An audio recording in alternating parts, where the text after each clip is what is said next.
Амантуру Мамытову посчастливилось перенести коронавирусную инфекцию бессимптомно. О том, что переболел, даже не догадывался. Случайно узнал о проведении исследования на определение антител к вирусу. Стало любопытно. Онлайн заполнил анкету и 2 этапа сдал ИФА-тест. Результаты его весьма удивили.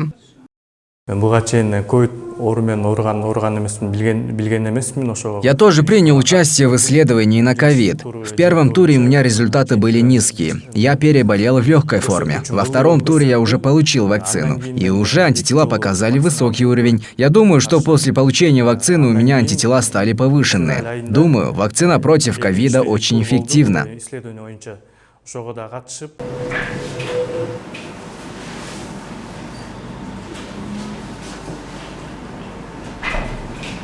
В течение 2 последних лет всего проведено 5 этапов исследования при технической поддержке международных партнеров. В рамках 3 этапов было охвачено около 9 тысяч исследуемых лиц с населенного пункта каждого региона. Последние 2 этапа отличались методом. Примерно 5 тысяч человек разделили на 5 возрастных групп. В 2 случаях применялись тесты высокого качества, сертифицированные и зарегистрированные в Евросоюзе.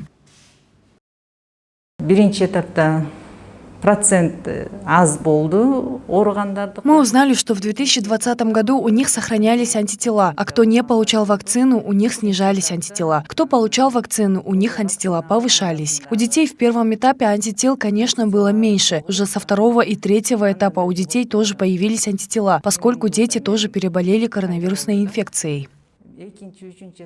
Результаты 2 методов исследования оказались идентичными. В первом этапе антитела выявили у 31% населения, во втором – у 71%. И в третьем этапе популяционный иммунитет обнаружен у 93%. Это говорит об эффективности прививки, независимо от вида вакцины.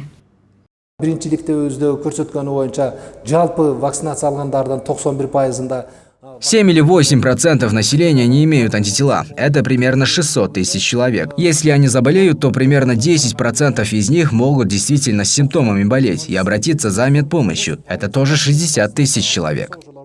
Как выясняется, продолжать вакцинацию – это требование времени, ведь у 10% населения, возможно, будут ярко выраженные симптомы болезни. О прививке особенно должны задуматься люди преклонного возраста и лица с хроническими заболеваниями. Именно эта категория граждан входит в группу риска. У них вирус может протекать в тяжелой форме. Необходимо продолжать соблюдать и санитарно-эпидемиологические нормы. Екатерина Такамбаева, Нурнам Карыбеков, Пирамида.